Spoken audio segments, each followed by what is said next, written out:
Today, we are diving into a really provocative and honestly pretty unsettling metaphor that's been bubbling up in online discussions. It's a new way to try and explain a massive social shift, and it's called the theory of Victoria's select white broiler people. So, what in the world does that mean, and what does it claim is happening to Western society? Let's get into. Okay, so the original term in Chinese is Wei Duo Li Ya Yan Xuan Bai Yu Ren, which translates to Victoria's select white broiler people. Let's just break that down for a second. Victoria obviously points to the Victorian era. Select makes you think of selective breeding, right? And white broiler, well, that's a direct reference to the chickens you see in the supermarket, the ones bred for mass consumption. It is a really powerful and, yeah, controversial metaphor, so let's unpack what it's all about. At its core, this whole theory boils down to one pretty startling question. Forget about class struggle the way we usually think about it. Instead, this theory asks us to think about something a lot closer to, well, farming. What if an entire social class has been systematically domesticated over hundreds of years, just like livestock? And this is the central idea.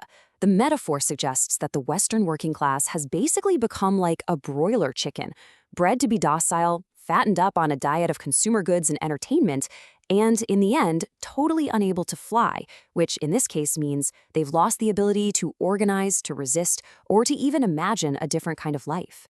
Now, according to the theory, this didn't just happen overnight. The argument is that this is the result of a very deliberate 200-year process that took what once seen as a dangerous class and turned it into something more like an industrial pet, something manageable, predictable, and safely contained.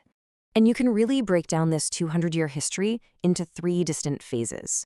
First up, you have the harsh discipline of the Victorian era. Then, after the wars, you get the comfortable confinement of the golden cage. And finally, that brings us to today, in an era the theory calls the neoliberal slaughterhouse. So let's take a closer look at each one. It all kicks off in the 19th century. The early working class was seen as wild, unpredictable, rebellious. So to tame them, the system put things in place like rigid factor discipline and really harsh laws, like the New Poor Law of 1834, which basically made being poor a crime. The idea, according to this theory, was to literally weed out the unruly ones, selecting for obedience and leaving behind a more compliant workforce that would then pass those traits down. Okay, so after World War II, the strategy completely changes. It goes from brute force to seduction. This is the era of the golden cage. You've got high wages, a welfare state, cheap consumer goods, and the revolutionary spirit was essentially traded for a mortgage, a car, and a TV.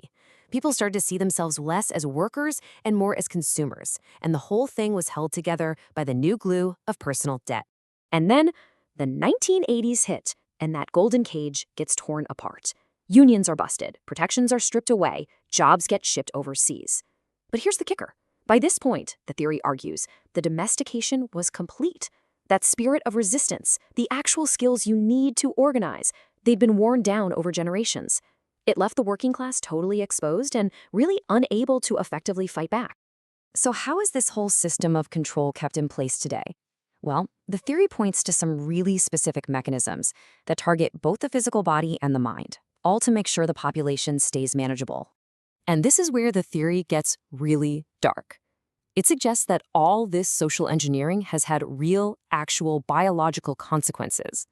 And the primary evidence it points to is the tragic and very well-documented public health crisis of deaths of despair.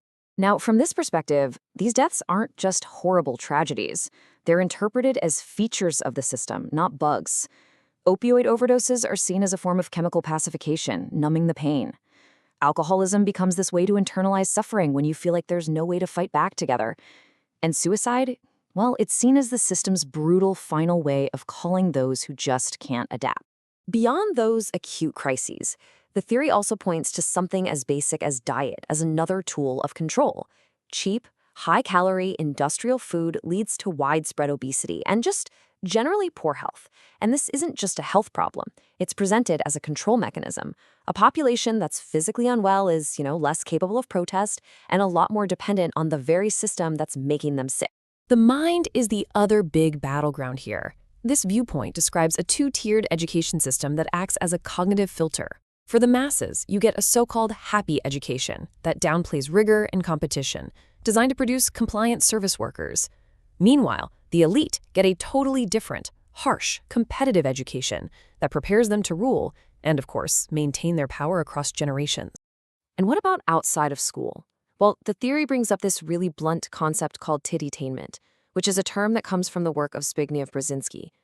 The idea is that the population is kept docile with a constant diet of low-effort, high-stimulation entertainment.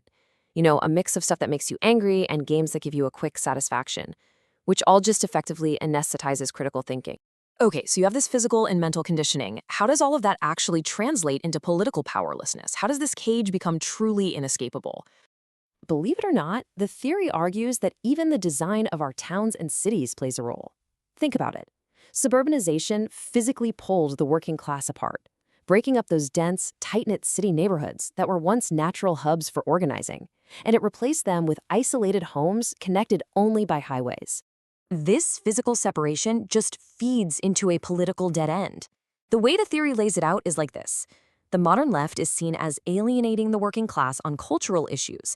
The right appeals to them culturally, but then passes economic policies that actually hurt them.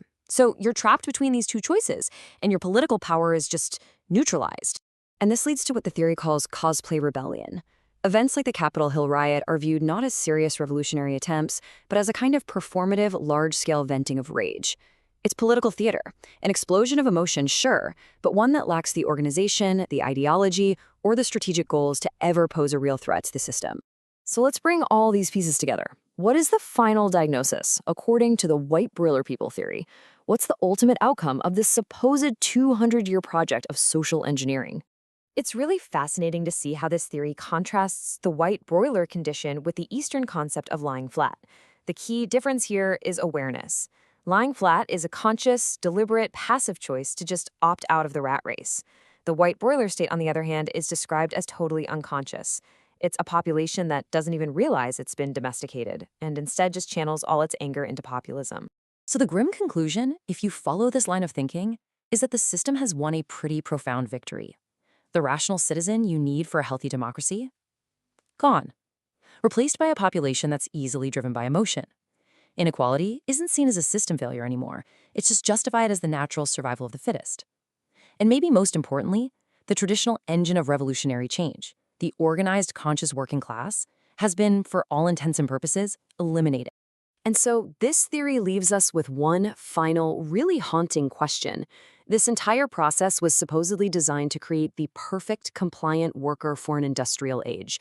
But now, in an age of automation and AI, what happens to a domesticated population when the very system that created it doesn't need it anymore?